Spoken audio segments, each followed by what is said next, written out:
la notion de force de l'homme ou de la faiblesse de l'homme n'est pas une conclusion que l'on pourra obtenir en s'observant simplement soi-même.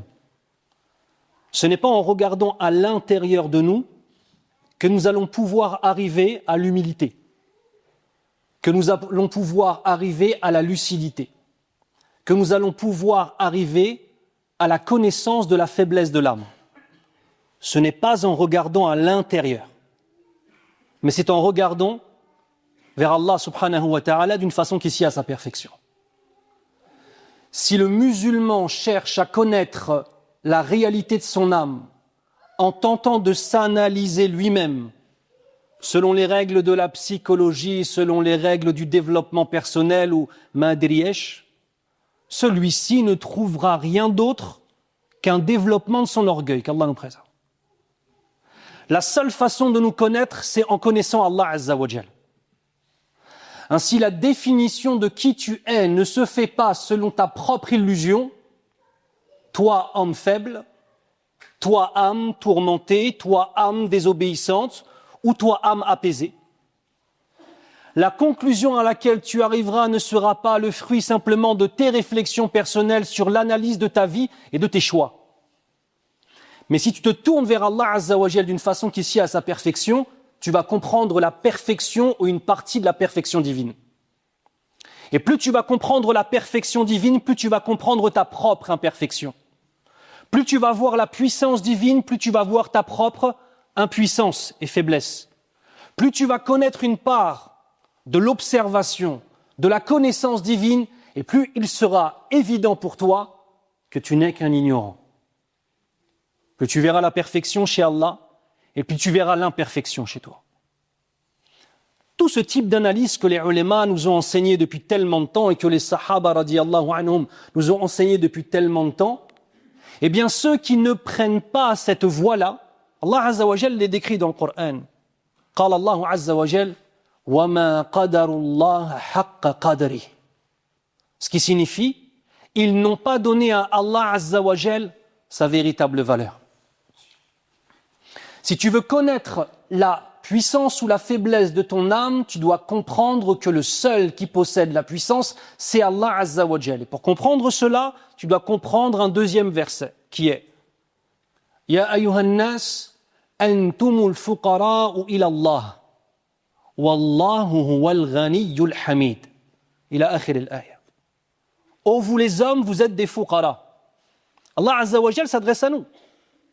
Il nous donne une information. Ce n'est pas une question, ce n'est pas un débat, ce n'est pas une question à débattre entre nous, ce n'est pas suis-je d'accord avec cela, est-ce que c'est vrai ou est-ce que c'est faux. Allah Azza wa Jal te donne une information.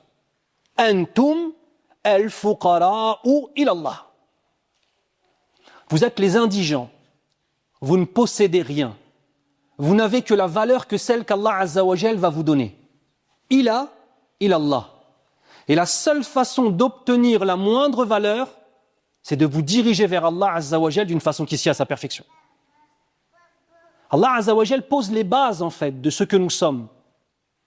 Si je pense que je peux obtenir une puissance en dehors de celle qu'Allah Azza wa Jal va me donner, je suis dans un égarement.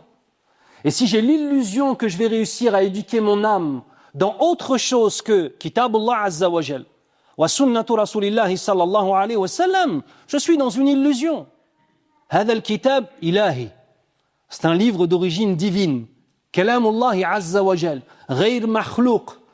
Ghayr makhlouq. Qui n'a pas été créé. Donc Allah subhanahu wa ta'ala, il nous dit dans ce verset, vous êtes les indigents. Est-ce que l'indigent possède quelque chose? Ouais, l'okhaya. Quand tu sors de chez toi, qu'est-ce que tu dis? Bismillahi, tawakkaltu ala Allahi, wa la hawla wa la quwwata illa billah. Ça, c'est une vraie parole de tawhid. C'est une vraie parole de l'ikhlas. C'est pas une formule magique que l'on dit pour être protégé. Non. C'est le résultat d'une réflexion, le résultat d'une vie, le résultat de choix. Et quand tu sors et que tu dis Bismillahi tawakkaltu ala Allah, et on va le voir dans Surat Al-Alaq, tu comprends qu'il n'y a de raison de sortir de chez toi que pour être au service de ton Seigneur. Bismillah. Tawakkaltu ala Allah. Je m'en remets à Allah Azza wa Jal de façon complète. Mais pourquoi est-ce qu'on s'en remet à Allah Azza wa Jal? Parce que la hawla wa la quwwata illa billah. Parce que tu as conscience qu'il n'y a qu'Allah subhanahu wa ta'ala qui a la seule puissance, la seule force, et que seul lui décide de ce qui arrivera. Et quand tu as compris ça, tu peux avoir le tawakkul. Si tu n'as pas compris ça, tu ne peux pas avoir le tawakkul qui signifie s'en remettre à Allah Azza wa Jal. La définition du tawakkul, c'est quoi? Al-ya's bima 'inda an-nas. Al-ya's bima 'inda an-nas wal yaqin bima 'inda Allah. La définition du tawakkul, de s'en remettre sincèrement à Allah Azza wa Jal, c'est quand tu as compris et que tu as désespéré de trouver auprès des gens la moindre chose. Fuqara. Un pauvre qui aide un pauvre. Pauvre plus pauvre. Ça fait pas riche, Khouya. Ça fait pauvre au carré, Khouya. C'est bon? Et ensuite, on nous dit quoi? Al-yaqin bima 'inda Allah. On n'a pas dit dhann, on n'a pas dit ghalabat al-dhann, on n'a pas dit al-wahm, on n'a pas dit shak. On n'a pas dit je pense que, on n'a pas dit je suis presque sûr que non. J'ai la certitude absolue et complète que seul Allah subhanahu wa ta'ala est capable de me protéger. Tu sais pourquoi? Parce que tu as compris qu'il n'y a de puissance et de force que chez lui, et tu as compris qu'Allah Azza wa Jal, comme Allah Azza wa Jal nous dit, wa tawakkal 'ala al-hayy alladhi la yamut. Tu vas t'en remettre à des créatures qui vont mourir comme toi? Tu vas t'en remettre à des créatures qui sont faibles comme toi? Quand on comprend ce verset, on comprend que nous sommes des pauvres. Et ensuite, Allah Azza wa Jal, il va se définir. Il nous a dit qui on était. Nous sommes des fuqara, des pauvres. Wallahu huwa al-ghaniyul hamid. Al-ghani, c'est l'opposé du faqir. Et c'est pour ça que ce n'est qu'en te tournant vers Allah Azza wa Jal, d'une façon qui s'y a à sa perfection, que tu peux obtenir quelque chose. Il possède. Il n'a pas besoin de toi. Il n'a pas besoin de moi. Il y a un nom qu'on connaît tous, et qui est dans le sens, et encore un sens supérieur à Al-Ghani, qui est Al-Qayyum. Qu'est-ce que ça signifie Al-Qayyum? Celui qui n'a besoin de personne alors que tout le monde a besoin de lui. Quand tu comprends qu'Allah Azza wa Jal n'a pas besoin de toi, je vais plus loin. Quand tu comprends que l'islam n'a pas besoin de toi, et quand tu comprends que c'est toi qui as besoin d'Allah, que c'est toi qui as besoin de l'islam, comment est-ce que tu te tournes vers l'islam? Avec humilité, basée sur la lucidité. Tu es lucide sur qui tu es. Et cette lucidité, elle est difficile à atteindre. Elle est difficile à atteindre. Parce qu'en fait, nous sommes dans une société qui cherche à nous faire plonger dans mata'ul ghurur. Wa mal hayatud dunya illa mata'ul ghurur. La vie d'ici-bas n'est qu'une illusion éphémère qui ne cesse de se reproduire dans illusion après illusion après illusion. Donc le premier point de ce dars, c'est essayer de nous rappeler, Inch'Allah, parce que vous le savez déjà, essayez de nous rappeler que, de façon coranique, Allah Azza wa Jal nous a déjà défini qui nous sommes. Maintenant, on va essayer de voir, dans ce dars, quel est notre rôle. Il y a la question de qui nous sommes, et il y a la question de quel est notre rôle. Et vous verrez que les deux sont très proches. Autre élément important. Nous allons parler de la faiblesse de l'homme, et pour cela, nous allons nous concentrer sur un passage de la sourate que le Cheikh a lu, hafidahullah, qui est souratul, qu'est-ce qu'il a lu? Al-Alaq. Au-delà de la mas'ala fiqhiyya, qui a même un impact dans la aqida, au-delà de la mas'ala de est-ce que c'est des asma qui sont ijtihadiyya ou bien tawqifiyya, est-ce que les noms des sourates font partie d'un élément dans lequel il n'y a pas d'effort d'interprétation de la part des sahaba radiyallahu anhum, ou est-ce qu'il y a un effort qui est accepté au-delà de tout cela? Cette sourate nous parle d'Allah Azza wa Jal et nous parle de plein de thèmes dedans, c'est vrai ou pas? Pourtant, elle s'appelle Souratul Alaq, l'adhérence, la petite chose de chair qui va par la suite donner naissance à un être humain, Inch'Allah ta'ala. Et on va aussi essayer de se concentrer sur cet élément-là et essayer de voir un petit peu pourquoi Allah Azza wa Jal a fait en sorte que cet élément soit parmi les éléments les plus importants. Mais avant de parler de Surat al-Alaq, on doit parler des 6 mois qui ont précédé Surat al-Alaq. Donc 6 mois, les 6 mois où le Nabi sallallahu alayhi wa sallam, lorsque Aïcha radiyallahu anha décrit la vie de Nabi sallallahu alayhi wa sallam, elle nous décrit le fait que pendant les 6 mois avant la révélation, il montait dans la grotte de Hira et il y avait 2 caractéristiques. Première caractéristique, il avait les prémices de la révélation. Il ne faisait pas un rêve sans que ce rêve ne soit un rêve prémonitoire, c'est-à-dire sans que ce rêve ne se réalise. C'était le premier élément. Et le deuxième élément, un Nabi sallallahu alayhi wa sallam a décidé de s'isoler. Qui est déjà parti à la grotte de Hira? Qui est monté? Pas t'étais en bas du car et tu l'as regardé. Qui est monté? Quand tu montes, qu'est-ce que tu ressens? Tu ressens 2 sentiments qui sont complètement opposés. Une solitude profonde. T'es loin de tout. Le décor est un décor rocailleux, rocheux, hostile. Et en même temps, tu ressens un apaisement quand tu vois l'immensité des vallées, parce que tu vois toute la vallée de la Mecque depuis là-bas. Et le Nabi sallallahu alayhi wa sallam, pendant 6 mois, les 6 derniers mois, il ne faisait que monter, et il ne redescendait que pour prendre quoi? Des vivres. Et il remontait, et il restait. C'était la dernière étape. Nabi sallallahu alayhi wa sallam est passé par tout un tas d'étapes avant de recevoir la révélation. Parce qu'on ne peut pas faire descendre la révélation sur un cœur qui n'est pas prêt pour la révélation. Est-ce qu'on est d'accord là-dessus? Est-ce que nous sommes d'accord que les cœurs sont des récipients? Oui ou non? C'est la raison pour laquelle il y a des gens, quand on leur verse le liquide pur de la connaissance, du ilm shar'i, comme les cœurs ne sont pas propres, et que tu verses la connaissance du ilm shar'i dans ce cœur pas propre, qu'est-ce qu'il en fait? Il en fait des fitaines, il en fait des divergences entre les gens, il en fait des séparations, parce que les cœurs ne sont pas propres. Et qu'ils arrivent, eux, qu'Allah nous préserve, à salir en tant que tel. Le contenu, en fait, du ilm, qu'Allah nous préserve. Que dire donc de Nubuwa?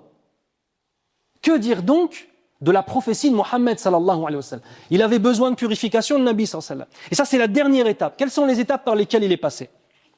Il est passé par l'étape d'apprendre que kullu man alayha fan wa yabqa wajhu rabbika dhul jalali wal ikram.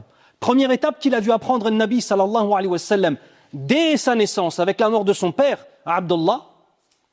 Dès sa naissance, il a dû apprendre que rien ne dure. À l'image du verset, tout ce qui est sur cette terre, dans le sens, tout ce qui est sur cette terre est destiné à disparaître.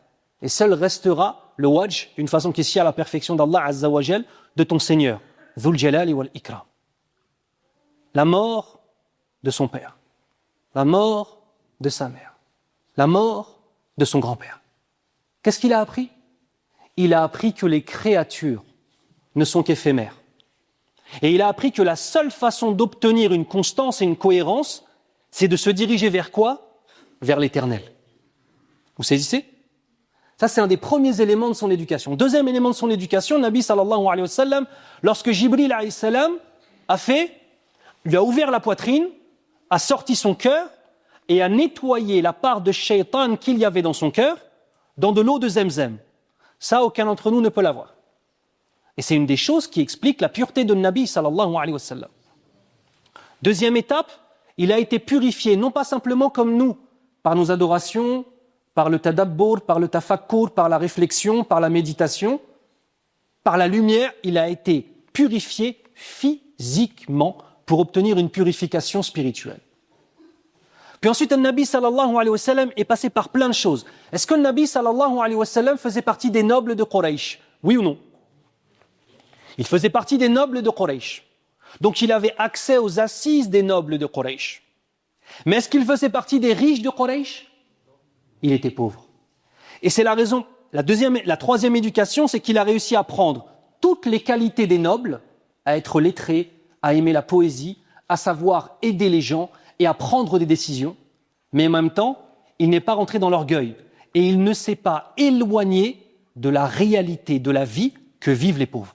C'est une éducation ou c'est pas une éducation?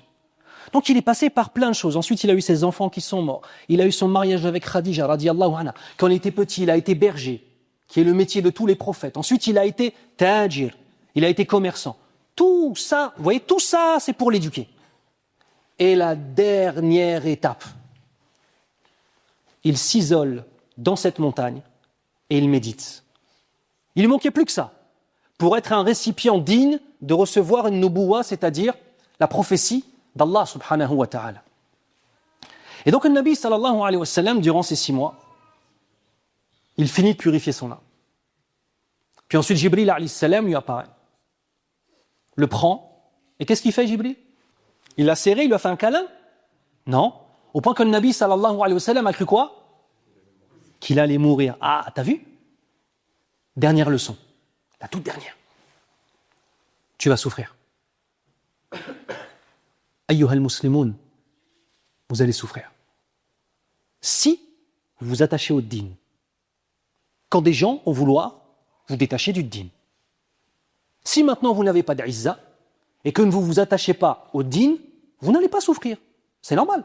Ça, donc là, Jibril alayhi salam montre à Nabi sallallahu alayhi wa sallam que la risala, que le Coran, que toi aussi tu portes dans ta poitrine. Tu vas devoir le défendre.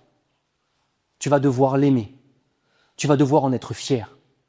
Et tu vas devoir être prêt à sacrifier et à souffrir pour le garder. Iqra. Ma ana biqari. Lis. On va voir le terme iqra, c'est pas juste lis en vérité. Lis, médite, comprends, ressens, il y a tous ces sens dans iqra. C'était l'avant-dernière leçon, la douleur. La dernière leçon, c'est quoi? Tu es ignorant. Tu es ignorant. Toi, Mohammed, tu es ignorant. Iqra, ma ana biqari. Je ne sais pas lire. L'ange vient, imaginez-vous la scène. L'ange vient, il te serre au point que tu penses que tu vas mourir. Tu es entre quel sentiment et quel sentiment? L'émerveillement de voir un ange et la peur de mourir.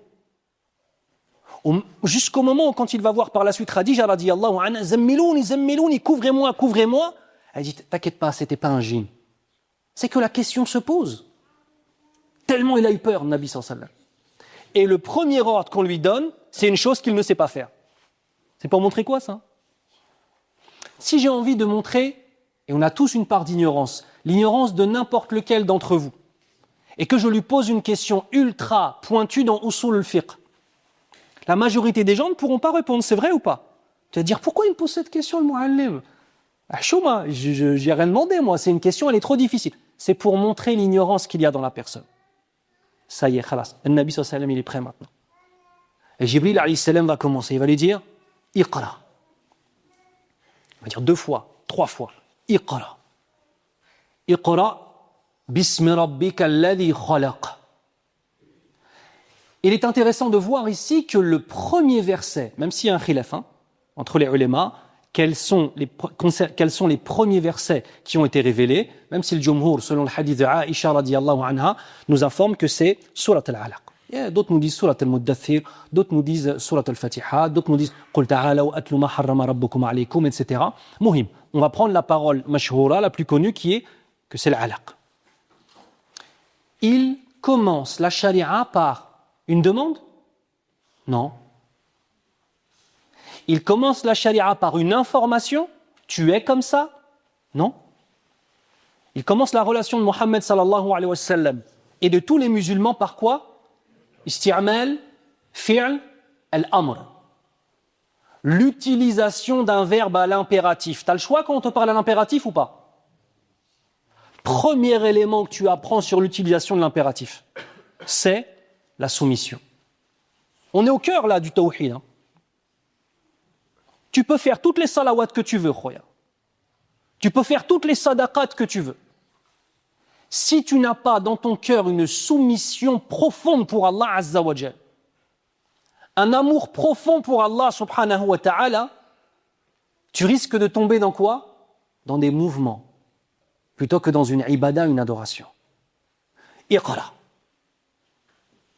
On t'ordonne. T'as pas ton mot à dire. Iqra. C'est le Coran al-Karim. Le Coran al-Karim, tu le reconnais comme étant la parole d'Allah. Soumets-toi. Commence pas avec ta philosophie, Khouya. Commence pas avec tes histoires d'hommes fragiles. Non, mais je peux pas en ce moment, c'est un petit peu difficile. Commence pas à trouver des excuses. Iqra. T'as pas le choix, mon frère. À moins que tu me dises que le Coran n'est pas la parole d'Allah. Alors quelqu'un qui estime que le Coran n'est pas la parole d'Allah et qui n'obéit pas au Coran, c'est logique ou c'est illogique? Lui, il est logique avec sa propre pensée. Il te dit le Coran n'est pas la parole d'Allah. Il est cohérent ou il n'est pas cohérent s'il ne fait pas la prière? S'il désobéit à Allah Azza wa Jal, il est cohérent avec ce qu'il pense. Nous, on se doit d'être cohérent avec nous-mêmes. T'es un musulman ou t'es pas un musulman? Si t'es un musulman, ça signifie que tu reconnais que le Coran est la parole d'Allah Azza wa Jal et que donc la seule relation que tu as avec le Coran, c'est la soumission. Iqra. Le terme qara'a yaqra'u, quand on l'utilise au amr à l'impératif, a tout un tas de sens. Parmi ces sens, il y a qara'atul kitab. J'ai lu le livre. Bima'na ittala'tu wa 'alimtu ma fihi. Le terme iqra peut signifier lis quelque chose, effectivement, et sache le sens de ce que tu lis. De même, ça peut être aussi dans le sens du shu'ur. Tu vas dire qara'tu 'ala wajhi fulan al-ghadaba. J'ai lu sur le visage d'un tel et j'ai ressenti sur le visage d'un tel les signes de la colère. Donc iqra, ça veut dire quoi? Ça veut dire lis. Ça veut dire sache, la connaissance. Ça veut dire aussi ressens. Ressens les choses. Ça veut dire aussi qara'tu ahl al-Medina as-salam. Ça veut dire quoi ça? Allez, en arabe. Ça veut dire quoi? Qara'tu ahl al-Medina as-salam. Ça veut dire quoi? Al-Qaït. J'ai transmis. Donc iqra, ça veut dire aussi quoi? Transmets. Donc iqra, t'as vu, on dit souvent lis. Ah, non. Ça veut dire lis, ça veut dire sache, ça veut dire ressens, et ça veut dire transmets. Pour qui? Pour toi-même? Non. Bismi rabbika. Pas pour toi. Pas pour ta gloire, pas pour tes origines, pas pour ton bled, pas pour ton village, pas pour ton ethnie. Bismi rabbika. Et ici, le bismi, il a plein de sens. Tu peux le traduire par lis au nom de ton Seigneur. Lis pour ton Seigneur, lis par ton Seigneur. C'est tous ces sens-là en arabe. Donc tu vois, quand tu vas transmettre l'islam, c'est pas simplement de faire le perroquet et de répéter quelque chose. Tu dois lire, on a dit quoi? Comprendre, c'est le dernier, ressentir et transmettre. Et tu vois, c'est logique en fait. Tu lis, tu comprends, tu ressens, tu transmets. Parce que sinon, tu ne transmets que des mots. On a plein de papas qui disent « j'ai pas réussi à transmettre la salat à mes enfants ». C'est vrai ou pas? Il faut se poser la question. Est-ce que cette prière, on la ressentait ou pas? Est-ce que cette prière, on la ressentait suffisamment? Est-ce qu'on avait suffisamment d'amour pour Salah? Suffisamment d'amour pour le Coran? Pour que nos enfants soient submergés par l'amour du Coran? Certains, oui, et malgré cela, ils se sont égarés, les enfants. Je ne dis pas le contraire, attention. Mais certains doivent se poser la question. Quel amour et quelle priorité j'ai montré dans ma vie pour la charia d'Allah Azza wa Jal? Est-ce que j'ai montré à mes enfants que on négocie pas avec Salah? Est-ce que j'ai montré ça? Ou est-ce que j'ai montré à mes enfants qu'on négocie? Est-ce que j'ai enseigné à mes enfants qu'on négocie avec la prière? Est-ce que j'ai enseigné à mes enfants qu'on ne négocie pas avec le halal et le haram? Ou est-ce que j'ai montré moi-même par des actions qu'on peut négocier avec le haram? On a un résultat entre les mains. Et parfois, le papa et la maman ont fait tout ce qu'il fallait, comme Nuh alayhi salam. Et pourtant, l'enfant, il sort mu'awwaj, qu'Allah nous préserve, ya Rabbal alamin. Mais dans la majorité des cas, 1 plus 1 égale 2 khoya. Iqra bismi rabbika. Ici. J'ai tellement pas envie de salir la chaise, tabarakallah, elle est tellement belle, je le reprendrai après. Mashallah, tabarakallah. Bismi rabbika alladhi khalaq. Regardez ici. Bismi rabbika. Le cas ici, ça revient à qui? Ashab al-lugha al-arabiyya. Min fadlik, sa'idni ya khoya. Bismi rabbika, ka man huwa ka? Damir muttasil hada, man huwa? Là, Rabb, c'est Allah. Et le cas, c'est qui? Mudaf ilayh, c'est qui? An-Nabi sallallahu alayhi wa sallam. Iqra bismi rabbika. Ici, les ulama, ils nous disent quoi? Écoutez bien. Qui dans ses ascendants a un savant? Dans ses ascendants, qui a un savant, un alim? Qui parmi est descendant de Nabi sallallahu alayhi wa sallam parmi vous? Est-ce qu'il y en a? D'un sahabi, descendant d'un sahabi. Qui parmi vous, dans ses ascendants, a un moujahid fi sabilillah de l'époque de la guerre d'Algérie? Yallah, il y en aura plus. Voilà, comment il s'appelle? Mohammed. Imagine, Sofiane, quand je te vois, je t'appelle Ya Abna Mohammed. Qu'est-ce que tu ressens? Un sharaf ou pas de sharaf? Tu ressens que je t'ai honoré. Parce que j'ai essayé de prendre la meilleure chose dans ton ascendance et je t'appelle par ton ascendance. C'est comme quand, dans le Coran, Allah Azza wa Jal appelle Maryam et il l'appelle comment? Ya Ukhta Haroun. C'était un homme pieux de sa communauté. Ya Ukhta Haroun. C'est un usloub arabe. Donc ça veut dire que quand on me mentionne avec une personne de qualité, on veut m'honorer. Allah Azza wa Jal, il a mentionné le Nabi sallallahu alayhi wa sallam avec qui? Avec lui-même. Rabbika. Le Seigneur de Mohammed. Mais ça s'adresse aussi à nous. Est-ce que tu veux faire partie de ceux qui rentrent dans ce kef-là de Rabbika? Parce que c'est un honneur en fait d'être un musulman. Donc en fait, en fonction de ma vie, de mes choix et surtout du tawfiq, de la réussite qu'Allah Azza wa Jal va donner, je vais être à la hauteur ou non de m'appeler musulman, c'est vrai ou pas?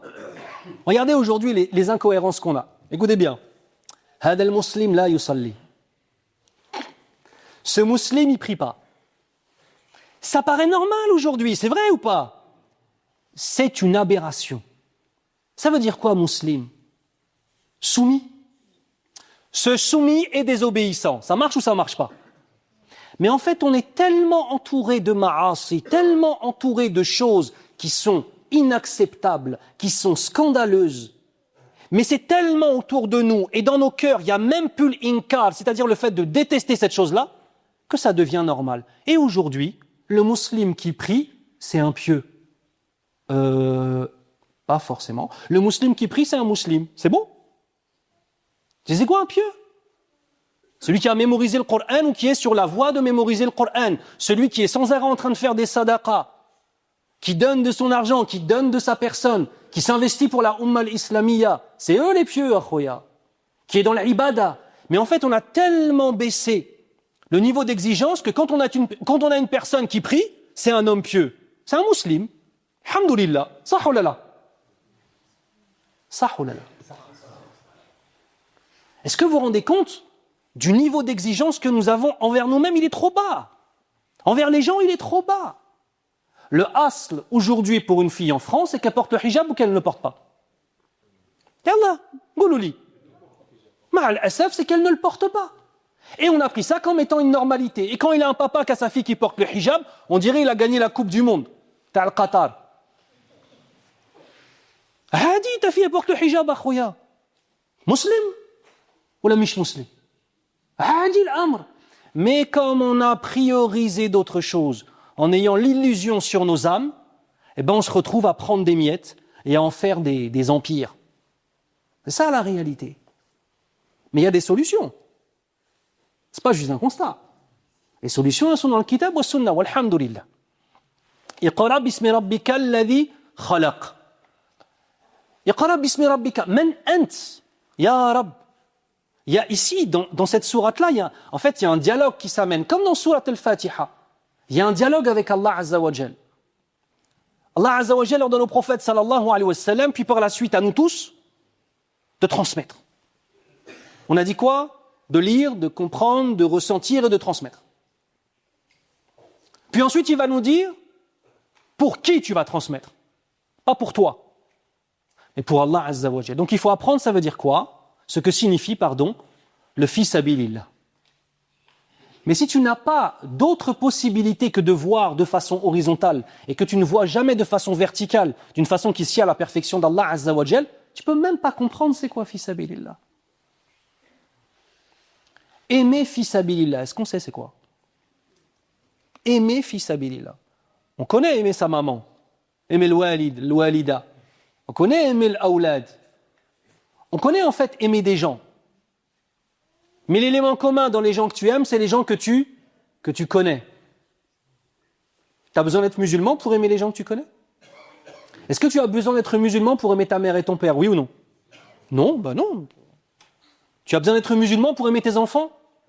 Est-ce que tu as besoin d'être musulman pour aimer les gens qui sont de la même ethnie que toi? ou du même bled que toi, ou du même village que toi, tu as besoin d'être musulman? La réponse est négative. Tu as besoin d'être musulman pour aimer des gens pour une chose qui n'est pas palpable, qui est leur iman. Tu as besoin d'être musulman pour aimer une personne que tu n'as jamais rencontrée de ta vie. Jamais de ta vie tu ne l'as rencontrée. Et pourtant tu l'aimes. Quand tu vois les images de nos frères et sœurs, les Rohingyas, les Ouïghours, les Palestiniens, les Soudanais, les Congolais, le Centrafrique et tous les pays où les musulmans se font massacrer, t'endors pas de la nuit pour une seule raison. Ils disent la ilaha illallah, ils se font massacrer. Ça c'est aimé pour Allah Azza wa Jal. Tu n'as pas besoin de connaître la personne. Regardez, on va faire un scénario. Le génocide qu'on a eu pendant plus de 2 ans en Palestine, qui en vérité a commencé il y a plus de 70 ans. Il y a des Palestiniens ici ou pas? Il y a des gens d'origine palestinienne ou pas? Non? Que chacun d'entre vous, il pense à l'Oualida. Chacun d'entre vous, il pense à sa maman. C'est bon? Vous avez l'image? Et si tuwfiyat rahimahallah, rappelez-vous d'elle quand elle était vivante. Il y a 2 ans, ta mère est en Palestine. Elle habite à Gaza. T'envoies des messages dans lesquels elle pleure, dans lesquels elle t'annonce la mort de tes oncles, de tes cousins, de tes neveux. Elle t'envoie des photos de tes petits cousins et petites cousines déchiquetés où il ne reste qu'une jambe ou qu'un bras. Tu dors la nuit ou tu dors pas la nuit? Gollé. Pourquoi? Ah, il fallait que ce soit ta mère, ton sang? Et mes fils habilillah, c'est aller au-delà du lien de sang. C'est réussir à ressentir un souci, une tristesse ou même une joie pour des gens que tu n'as jamais rencontrés dans ta vie. Il te suffit de savoir qu'ils disent la ilaha illallah. Bismi rabbika. Là, on rentre dans le kaf, Inch'Allah, même si c'est pour un Nabi sallallahu alayhi wa sallam à la base. Et ensuite, Allah Azza wa Jal, maintenant, il va se décrire. Regardez. Quels sont les noms d'Allah Azza wa Jal qui sont dans ces premiers versets? Yallah. Iqra, bismi rabbi, rabbika. Le premier nom, c'est quoi? Rabb. Rabbika alladhi khalaq. Khalaqa, ça revient à quoi? Al-Khaliq. Khalaqa al-insana min alaq.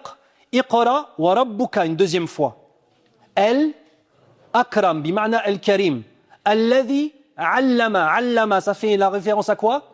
Al-Alim. Bil-Qalam. Allama, une deuxième fois. Allama al-insana ma lam ya'lam. Il y a plein de choses à dire, mais je veux juste vous dire que, à travers ces 4 noms, il y a toute l'éducation prophétique. Il y a toute l'éducation dont avait besoin le prophète sallallahu alayhi wa sallam pour être Nabiyullah, ensuite comprendre ces noms-là, pour devenir par la suite quoi? Au début, il était Nabiyullah. Après, il est devenu quoi? Rasulullah. Ahsant. Et c'est quand il a reçu quelle sourate? Ya ayyuhal muddathir. Qum fa'anzir. Il est devenu Rasulullah. Il était Nabiyullah, puis il est devenu Rasulullah. Entre Nabiyullah et Rasulullah, il y a une différence de niveau ou pas? Une différence de niveau, bien évidemment.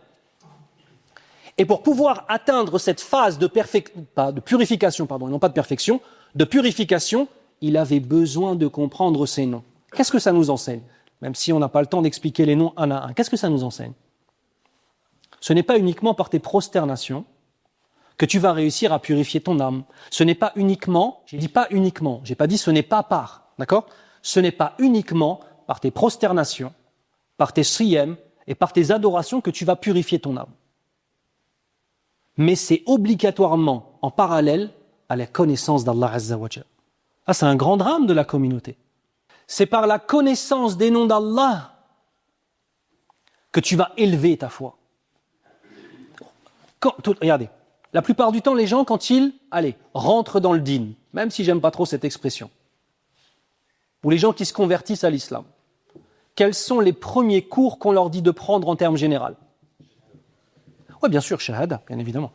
Mais les cours, c'est ce qu'on devrait leur dire. La majorité des cours dans les instituts aujourd'hui, ils portent sur quoi? Le fiqh. Le fiqh. Ikhwan, le fiqh. On a des gens qui ne connaissent pas Allah Azza wa Jal, on va leur enseigner des furu' dans le fiqh. Ya akhi, le fiqh, salli kama ra'aytumuni usalli. Regarde ton imam, comment il prie comme lui. Ou comment le walid t'a enseigné à prier, c'est bon. C'est pas ça ta priorité. Ta priorité, c'est connaître Allah Azza wa Jal. Et en plus, tu prends des cours de fiqh, c'est bon? Mais regardez comment, inqalabat al-mawazin. On a en fait les priorités qui sont mises à l'envers. Des gens qui vont mémoriser un matn dans le fiqh, alors qu'ils ne connaissent pas les noms d'Allah, et ils ne connaissent pas Allah Azza wa Jal, et ils ne connaissent de la aqida que 3 petites phrases qu'on va dire. C'est par la aqida, par le dogme, la vraie aqida, le tawakkul, qui donne naissance au tawakkul, qui donne naissance à la conscience de qui nous sommes. Et ces noms-là nous permettent de nous connaître nous-mêmes. Pourquoi? Rabb. C'est quoi Rabb?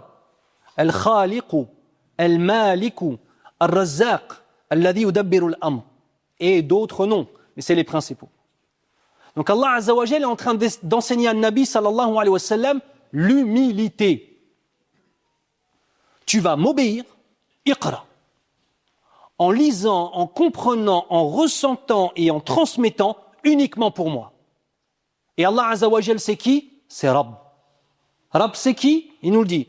Khalaq, c'est le Khaliq. C'est lui qui t'a créé. T'as créé quelque chose toi? La wal ou khaya.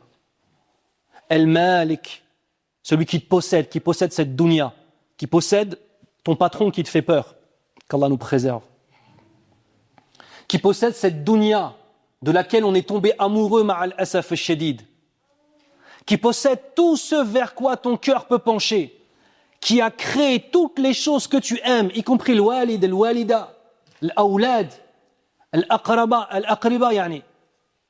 Toutes les personnes, tous les ahbab autour de... C'est Allah qui les a créés. Ar-Razzaq, le pourvoyeur. Akhi, quand tu ramènes le salaire à la maison, khouya, tu n'es qu'une cause. C'est Allah Azza wa Jal qui a bien voulu t'honorer par le fait que tu puisses acquérir des biens. Et ces biens que tu as acquis dans le halal, tu vas pouvoir t'en servir pour nourrir ta famille. C'est pas toi le héros de l'histoire, khouya. Tu n'es qu'un outil. Quand tu comprends ça, c'est différent ou c'est pas différent? Quand tu comprends que tu n'as, on a dit quoi? Tu es un faqir. Tu possèdes rien. Qu'Allah possède tout. Et c'est pour ça qu'Allah, il éduque le prophète, sallallahu alayhi wa sallam. Plus tu vois la puissance d'Allah, et plus tu comprends ton impuissance. Et quand tu comprends ton impuissance, tu deviens quoi? Lucide. Mais l'impuissance du musulman, ça veut dire qu'il fait rien. Il dort dans sa maison, il dit « Anaya, je peux rien faire ». Non, pas du tout, non, pas du tout. Il comprend que ce n'est que Bismi, Allah, au nom d'Allah Azza wa Jal qui peut accomplir des choses. Que c'est uniquement Allah qui lui donne les choses. Regardez, on va prendre un exemple simple. Quelqu'un, par exemple, qui a mal à la tête. C'était un mu'allim de Médine, subhanallah, il avait eu cette attitude-là, et vous voyez, sans même parler, ça m'avait... Quand tu as mal à la tête et que tu prends un médicament, est-ce que tu as le yaqin, la certitude, que ce n'est pas le médicament qui va te guérir? Avant de prendre un médicament, que ce soit pour une petite maladie ou une grande maladie, il faut un moment de pause. Le mu'allim, il avait mal à la tête, il a pris Banadol, comme ils disent à l'ancienne Saoudia, Banadol, il a pris le habba, il a dit « Inni a'lamu annaka lan tashfiyani ». Wallahu huwa shafi wa anta as-sabab. C'était pour nous enseigner. Et il l'a pris. Il a pris la habba, il a dit « Je sais que toi, tu ne peux pas me guérir. C'est Allah Azza wa Jal qui guérit, et toi, tu n'es qu'une cause, et si Allah le veut, cette cause va marcher, et si Allah ne le veut pas, cette cause ne va pas marcher. » Vous savez, ça c'est quoi? C'est du tawhid. Ça, c'est de la aqida. C'est la réalité de l'application de la aqida. Je ne te parle pas de faire le perroquet, à me sortir la aqida et être capable de me dire 4 phrases. Un autre exemple de véritable aqida, yallah. Une histoire un petit peu rigolote. D'un cheikh qui s'appelle Cheikh Hatim Abu Abdillah. Il était en Égypte. Et en Égypte, vous voyez la qiyada, vous voyez la conduite fait le Maghreb. Allez, on va prendre les plus zinzins. Casablanca, Dar el-Bayda. Tu vois ça? T'ajoutes à la conduite d'Alger. Tu rajoutes la conduite de Dakar. Tu mélanges tout ça. T'es à la moitié de la conduite en Égypte. C'est bon ou pas? Qui est déjà allé en Égypte? La guerre des nerfs. Ça, oh là là. La guerre des nerfs, la conduite. La guerre des nerfs. Il est dans un bus. Il était avec un frère qui était sans arrêt en train de lui dire, oui, mais il venait juste de le rencontrer, il a vu qu'il était français, il dit, mais t'as étudié quoi, pourquoi, comment? Il était là-bas pour talab al-ilm. Il dit, j'ai étudié ça chez Foulen, et Cheikh, il n'avait pas trop envie de parler. Déjà à 16 ans, il était très précoce.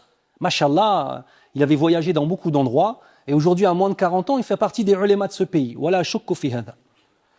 Hafidahullah. Et donc, Cheikh, il était dans ce bus-là. Et il y avait ce jeune qui lui disait, mais Akhi, le plus important, c'est le tawhid. Le plus important, c'est le tawhid. Le tawhid, le tawhid, le tawhid. Il répétait tawhid, tawhid.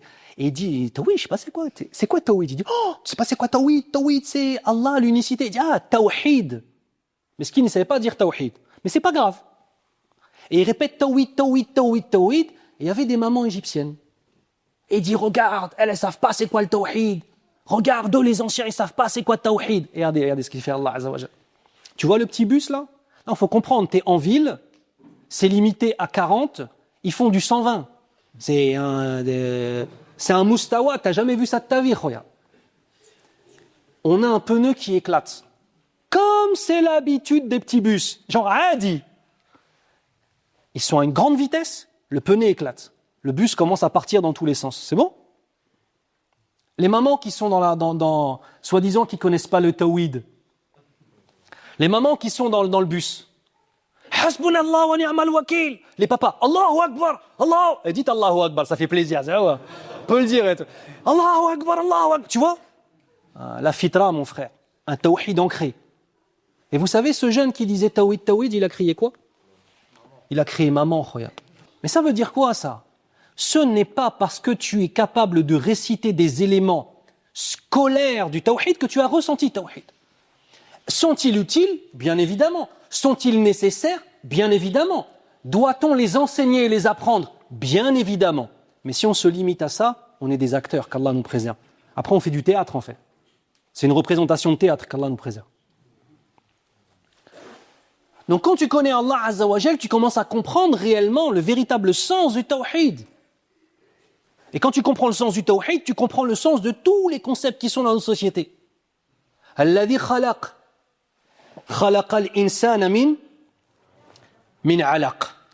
Quand on a l'alaq, c'est intéressant de voir l'alaq, ce que ça signifie en tant que tel. L'alaq, ça veut dire une chose qui s'accroche. Ça veut dire une chose difforme. Ça veut dire une chose qui n'a comme seule possibilité de survivre, d'accord? Quand on a l'adhérence, quand on a la division cellulaire, quand on a la fécondation de l'ovule, ouais, et qu'ensuite on a le développement, à partir du moment où il est mature, écoutez bien, il n'a que quelques heures pour s'accrocher à la paroi de la maman. Et il va faire quoi? Il va s'accrocher. Comme qui? Comme le abd qui va s'accrocher à son Seigneur. Cette petite forme-là, cette petite caillot de sang-là, il est beau ou il est laid? Il n'est pas beau. Mais pourtant, il va donner quelque chose de beau dans le futur, oui ou non? Ça, c'est toi, fille de dunya, et toi dans le Jannah, Inch'Allah. Cette petite adhérence, est-ce qu'elle est capable elle-même de bouger? Non. La seule chose qu'elle peut faire, c'est s'accrocher. Tout comme nous, on doit s'accrocher à Allah subhanahu wa ta'ala. Dans la définition de l'homme, parce qu'en fait, il définit l'homme là.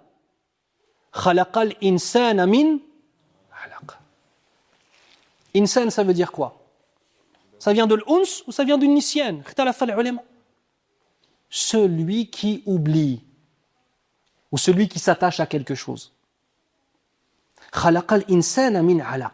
Ya ibn ammi, man ant? On a dit tout à l'heure qu'on était en train de parler de la nature de l'homme. Et la nature de l'homme, c'était quoi? Que c'est un faqir. Un pauvre. C'est quoi son rôle? C'est d'être Abdullah. Pas Abdou Dunya. Pas Abdou Qawmihi. Pas Abdou Baladi. C'est d'être Abdullah, le serviteur d'Allah, pas le serviteur de cette vie d'ici-bas. Pas le serviteur de son peuple, pas le serviteur de son ethnie. Abdullah. Donc c'est pas un élément secondaire en fait. C'est notre rôle. J'ai pas dit rôle secondaire, tertiaire, un rôle moins important. C'est l'essence même de la cause de ta présence. Bismi rabbika alladhi khalaq Khalaqal insana min alaq. Iqra. T'as compris qui t'étais maintenant? Est-ce que tu as compris? T'es une alaq? T'as compris qu'Allah c'est Rabb? Tu as compris qu'il est parfait, que tu es imparfait, qu'il est El-Ghani, El-Hamid, que tu es le Faqir, qu'il possède tout, qu'il crée tout, que toi tu ne possèdes rien, que tu ne crées rien, que ton rôle c'est le rôle d'être un quoi? Abdullah. T'as compris tout ça? Et on peut passer au deuxième. Iqra. S'il n'y a pas de construction, à la fois intellectuelle et du cœur, sur la foi, vous savez ce qu'on fait? On fait des mouvements. Et ainsi, on peut avoir des gens qui vont lire le Coran pendant 30 ans, 40 ans, 50 ans, et leur foi n'a quasiment pas bougé. C'est qu'il y a un problème. La lecture du Coran el-Karim est une lumière. La lecture du Coran el-Karim est un changement de nos âmes. C'est Kalamullahi Azza wa Jal. Afala yatadabbaruna al-Qur'an am ala qulubin aqfaluha. Regardez ici. Afala yatadabbaruna al-Qur'an. Ici, Allah Azza wa Jal est en train de faire un reproche. Ne médite-t-il donc pas les sens du Coran? Et celui qui ne médite pas sur les sens du Coran, am ala qulubin aqfaluha. Bien leurs cœurs sont-ils cadenassés. Donc l'homme, quand il comprend qui est Allah subhanahu wa ta'ala, il peut comprendre qui il est en fait. Parce que sinon ça ne va pas marcher. Et je vais vous dire une chose que j'ai souvent dit dans les conférences ou dans les durus avec mes élèves. C'est le sens même de al-ibadatu. Al-ibadatu vient du verbe abada. Ça veut dire quoi abada? Linguistiquement parlant? Non. Ah non. Abada at-tariq. Il n'a pas adoré la route. Aplatir. Abada, fil lugha al-arabiyya, abada, ça veut dire aplatir, akhoya. Si tu adores Allah Azza wa Jal sans avoir une âme qui a été aplatie au préalable, est-ce que tu es vraiment en train d'adorer Allah Azza wa Jal, oui ou non? Une humilité basée sur quoi? La connaissance d'Allah Azza wa Jal. Khuliqal insanu da'ifa. L'homme a été créé faible. Mais ce n'est pas la faiblesse dans le sens où tu ne peux rien accomplir. Si Allah Azza wa Jal t'aime, et si Allah Azza wa Jal décide de t'élever, tu pourras accomplir des éléments extraordinaires. Regarde Salah ad-Din al-Ayyubi, rahimahullah. Regarde l'imam Ibn al-Qayyim, rahimahullah. Regarde Cheikh al-Islam Taymiyyah, rahimahullah. Regarde, je ne sais pas, Ibn Rajab al-Hanbali, rahimahullah. Regarde tous ces ulémas, ce qu'ils ont accompli. Des da'wa, Ibn Jawzi, da'wa dans leur pays, ils ont retourné le monde islamique, masha'Allah, pour des siècles. Al-Iz ibn Abd al-Salam. C'était des pauvres, des indigents. Ils avaient aplati leur âme. Quand tu as aplati ton âme, tu peux recevoir le message du dîn. Mais si tu veux en fait simplement continuer à vivre la vie que tu menais, quand on rentre dans le dîn, bayna qawsayna, et tu vas saupoudrer ta vie d'un petit peu d'islam comme ça, il n'y aura que l'apparence de l'islam. On pourra s'illusionner nous-mêmes, vous savez, on pourra s'illusionner. On peut s'illusionner soi-même. Mais la réalité, on la verra au jour du jugement. Et vous remarquez, je ne suis pas en train de vous dire simplement salat, siyam. Pour moi, c'est le béaba du musulman. J'ai même pas à discuter sur l'obligation de la prière, sur le commandement. J'ai même pas à discuter de ça avec vous. C'est ce qui fait de toi un musulman. Moi, je te parle de ce qui fait toi un Abdullah qui a une ambition. On a tous des ambitions dans notre vie. On a tous des ambitions. Quand tu es jeune, tu as des ambitions, malheureusement, qui se limitent au travail, aux études. L'objectif de ta vie, les études. Tu as eu ton diplôme, premier objectif, accompli. Deuxième objectif, le travail. Et on te dit que le CDI, c'est la meilleure des choses. Non, pas du tout, non. C'est une prison pour toi. Allah yissahab. Tu as eu ton CDI. C'est bon. Ensuite, on dit, il faut que tu te maries. Tu te maries. Et c'est une fuite vers l'avant. Parce qu'en fait, au lieu de purifier l'âme, au lieu de s'occuper de son dîn, au lieu de se construire en tant que croyant, et de mettre au centre de son existence le tawhid d'Allah, l'unicité absolue d'Allah, et de construire autour de cette unicité tes études, le choix de ton travail, le choix de ton épouse, le choix de l'époux pour les femmes, l'éducation des enfants, l'endroit où tu vas vivre, tes grands choix et les grands choix éducationnels que tu vas faire, ton choix dans la fraternité. Tout cela ne peut pas être construit sur lui-même. Ça doit être construit autour de, premièrement, la connaissance de qui tu es. Un faqir ilallah, un pauvre, un indigent. Et deuxièmement, ceci doit être à la lumière de ton rôle. Et ton rôle, c'est d'être quoi? Abdullah. Faqir, Abdullah. Quand tu as compris ça, t'inquiète pas, akhi. On a un Seigneur qui veille sur nous. On a un Seigneur qui nous aime. On a un Seigneur qui va nous ouvrir des portes. Et qu'on ne comprenne pas mal mes paroles, hein, dans ce que je vous ai dit là. J'espère que personne n'a compris que je vous ai dit qu'il faut tous être des étudiants en sciences et que personne ne doit travailler. J'ai pas dit ça. Ton travail, ta famille, tes choix sont tous au crible d'un projet de vie sur l'accomplissement de la ilaha illallah dans ta vie.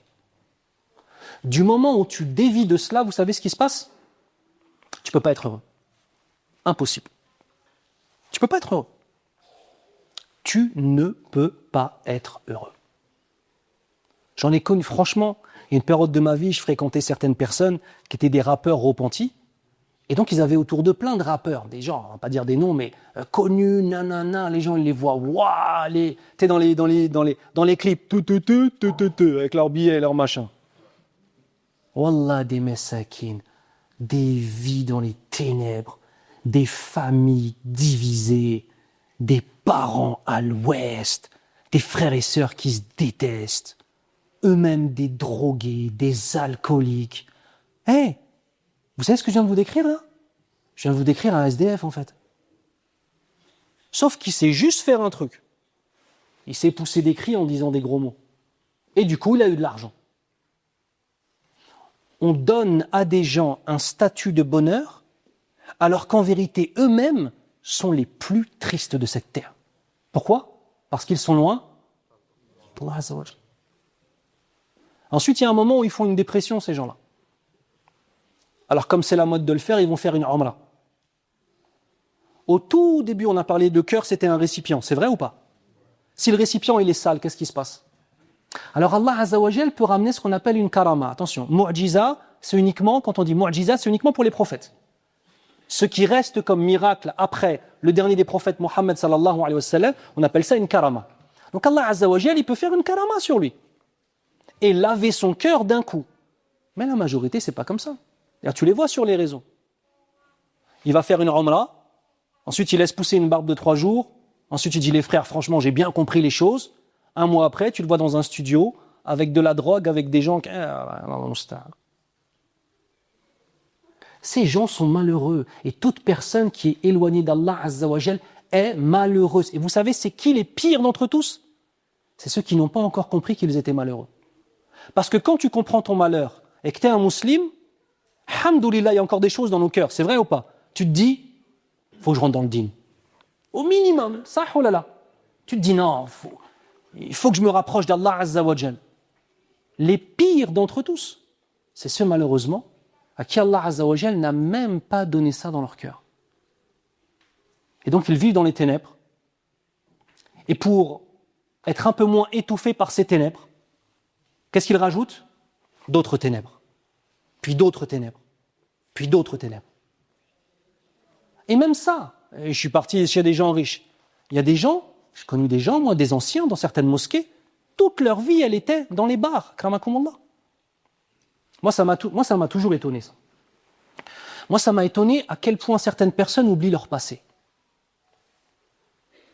On a des personnes qui ont passé leur vie, quand ils sont arrivés en France, ils n'étaient pas à la mosquée, ils étaient au bar. C'est vrai ou c'est faux? C'est vrai ou c'est faux ce que je vous dis? On a des hommes qui tabassaient leurs femmes, qui tabassaient leurs enfants à longueur de journée, qui ne s'occupaient pas d'eux, juste y posaient un billet à la fin du mois. Ensuite, ces personnes-là vont rentrer dans le dîn. Alhamdulillah, alhamdulillah. Attention à bien nettoyer ton cœur, ya ammé. Parce qu'attention, les péchés, c'est pas que sur les jeunes en fait. Les péchés, c'est pas simplement sur les gens qui ont 20 ans. Quelqu'un peut avoir 70 ans et être empli de péchés. Et l'illusion de l'âge n'est pas une justification à tout, en fait. Moi, j'ai déjà vu des anciens qui s'embrouillent et disent des gros mots dans la mosquée. Pourquoi? Il a passé sa vie sur le chantier à dire des gros mots. Et ensuite, parce qu'il a pris de l'âge, il croit que maintenant il a un statut. Mais tu auras le statut de ta piété, ya ibn ammi. Inna akramakum indallahi atqakum. Et au lieu, et les mêmes personnes, parfois, ils voient ensuite des jeunes. Un jeune de 15 ans, 17 ans, 20 ans qui vient à la mosquée. Ce jeune de 17 ans, 20 ans, peut-être qu'il est dans la rue. Peut-être qu'il y a des choses qu'il ne connaît pas comme règles sur la mosquée. Peut-être que ce jeune-là, il vient juste d'apprendre le dîn et il croit qu'il a déjà tout compris. Et des fois, il est même un peu embêtant. Moi, la question que je me pose avant de m'énerver sur ce jeune-là, où est-ce que moi j'étais quand j'avais son âge? Moi, je me suis converti quand j'avais 21 ans. Tous ceux qui ont moins de 21 ans, vous avez une carte blanche avec moi. Bon, si vous abusez trop, on va se battre, vous voyez, moi je vous le dis direct. Mais vous avez, je plaisante. Vous avez une... Non, parce que moi je sais où j'étais quand j'avais 20 ans. Je sais où j'étais quand j'avais 18 ans. Et il y a des gens qui ont oublié où ils étaient jusqu'à leurs 59 ans, jusqu'à l'âge de la retraite. C'est vrai ou c'est faux ce que je vous dis? Donc en fait, il faut garder à l'esprit que la piété se construit. Et que cette piété qui se construit, elle doit se conserver. Et que celui qui a un passé lourd de péché, lourd d'injustice, peu importe son origine, peu importe son âge, peu importe son apparence, peu importe sa fortune, il doit revenir à Allah Azza wa Jal la tête baissée. Et il doit avoir en principe beaucoup plus de miséricorde dans son cœur envers les gens que les autres. Vous êtes d'accord là-dessus ou pas? Mais quand on a l'illusion de soi-même et qu'on n'a pas compris qu'on est un faqir, on a dit quoi? Dans son essence, qu'on est un... Et je l'ai répété plein de fois, au rendez-vous. Qu'on est un faqir ilallah. Et que notre rôle, c'est d'être un... Tant qu'on n'a pas compris ça, des éléments qui paraissent aussi éloignés du sujet que je viens de vous dire, en vérité, la source de la maladie, c'est ça. Un sayr ilallah.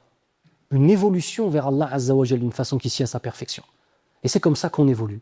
C'est comme ça qu'on se construit. Et c'est comme ça qu'on construit une relation avec le Coran al-Karim. C'est ça nos vies. C'est ça nos vies. On a dit tout à l'heure, afala yatadabbaruna al-Qur'an am ala qulubin aqfaluha. C'est quoi le tadabbur? Il y a plein de définitions qu'on peut donner au tadabbur, au tafakkur. Mais l'élément principal de la méditation sur les versets, c'est de créer du lien entre les versets et nos vies. Allez, hayabina, regardez, hayabina, on essaie un truc. Quand Allah Azza wa Jal parle de l'enfer, je me sens concerné. Ça change beaucoup de choses. Quand tu lis le Coran et que tu tombes sur des versets sur l'enfer, et que tu te dises, ce verset-là, certainement qui me concerne. C'est l'attitude de qui ça? Des Sahaba radiyallahu anhum. Hayabina, quand on lit un verset sur le paradis, on a l'espoir d'y accéder par la miséricorde divine, mais on se dit, j'ai commis tellement d'erreurs, peut-être qu'Allah Azza wa Jal ne me le donnera pas. Hayabina, on se mélange aux versets. Quand tu lis les versets sur la toute-puissance divine, sur le tawhid d'Allah, hayabina, on se pose la question de qui est Allah. Hayabina, on essaie d'apprendre qui est Allah Azza wa Jal. Hayabina, qu'on puisse tomber amoureux d'Allah Azza wa Jal. Parce que la relation du abd à Allah, c'est une relation d'amour extrêmement profonde. Le premier moteur à l'adoration, le moteur le plus noble à l'adoration, le moteur de base, c'est la soumission. Le moteur suprême de l'adoration, c'est l'amour d'Allah Azza wa Jal.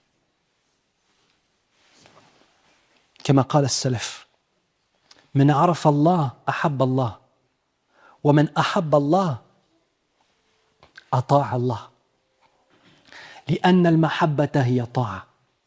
Ça nous dit quoi? Je vais finir là-dessus, Inch'Allah.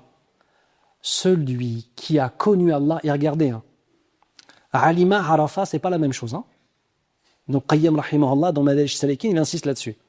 Alima shay, Arafa shay, c'est pas la même chose. Alima, ça veut dire tu as su la chose. Arafa, c'est tu as su et tu as ressenti et tu as compris. C'est bon? Men Arafa Allah, celui qui a connu Allah Azza wa Jal et a ressenti la relation avec Allah, Ahab Allah. Tu peux pas le dire des créatures, ça. La majorité des créatures, plus tu les connais, plus tu découvres des défauts. C'est normal, el-kamelu lillahi azza wa jal. Tandis qu'Allah, plus tu le connais, plus tu l'aimes. Donc sans connaissance d'Allah, l'amour d'Allah azza wa jal reste quoi? Reste limité. Men araf Allah ahabba Allah. Mais il faut le connaître comment? Avec l'humilité, en connaissant notre propre faiblesse et sa perfection. Wa men ahabba Allah ata' Allah. C'est la logique. Et celui qui aime Allah azza wa jal, il va l'adorer et il va lui obéir. Et à la fin, il dit li'anna la yubayyin lak. Parce que li'anna al-mahabbata hiya ta'a. Parce que l'amour, c'est l'obéissance. Ah, c'est intéressant ça. L'essence même de l'amour, c'est l'obéissance. Et on le comprend avec les créatures. Celui qui a des enfants, je ne parle pas des petits-enfants, 3 ans, 4 ans. Hein. Celui qui a des enfants et dont les enfants l'obéissent. Il sent un amour de ses enfants pour lui. Et celui qui a des enfants et ses enfants lui désobéissent. Vous savez ce qu'il pense? Vous savez ce qu'il ressent le papa? Il ressent, ou même la maman, hein, un sentiment que cet enfant ne l'aime pas. L'absence d'amour. Hein? Ceux qui ont fait du mal à leurs parents. Hein? Ceux qui désobéissent à l'walidain. Vous brisez le cœur de vos parents. Tu brises le cœur de ton père. Mais ton père, il est trop fier pour te le dire. Et la plupart des papas qui ne savent pas dire « je t'aime », leur tristesse du cœur, comment ils l'expriment? Par la colère et par la violence. Mais ça ne change rien au fait que tu lui as brisé son cœur. La maman, elle t'exprime que tu lui as brisé son cœur. Elle est équipée pour. Tu aimes Allah Azza wa Jal, mais tu ne pries pas? Je ne peux pas te croire. Non, mais on n'a pas le droit de juger. Bah, bien sûr, nahkumu ala al-zahir. C'est une qaïda dans tous les madhahib fiqhiens. On juge sur l'apparence des choses. Une personne qui ne prie pas est une personne qui a un amour pour Allah quasi inexistant. Et tu n'as qu'à juste avoir une discussion avec cette personne et voir ses choix de vie.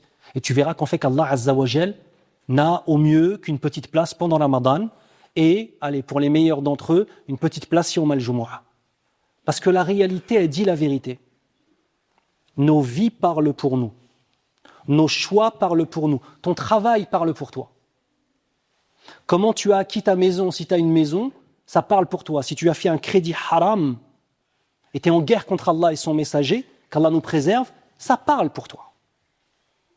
Si tu as acquis quelque chose et tu es dans un travail qui est illicite, ça parle pour toi. L'éducation de tes enfants et les choix d'éducation de tes enfants, ils parlent pour toi. Il y a donc une différence entre, d'une part, al-iddi'a wal-haqiqa, prétendre quelque chose, et la réalité de quelque chose. Moins on se connaît, et plus cette réalité vient contredire ce qu'on prétend. Plus on se connaît, plus on reconnaît qu'on est un faqir ilallah, plus on reconnaît notre rôle qui est le rôle de Abdullah, et plus on sera cohérent. Et plus on aimera Allah, et al-mahabbatu hiya at-ta'a. Et l'amour, c'est l'obéissance. Les sciences islamiques, la langue arabe et le Coran sur la plateforme méthodemedinplus.fr. Apprenons ensemble car chaque verset est une clé et chaque hadith est une lumière.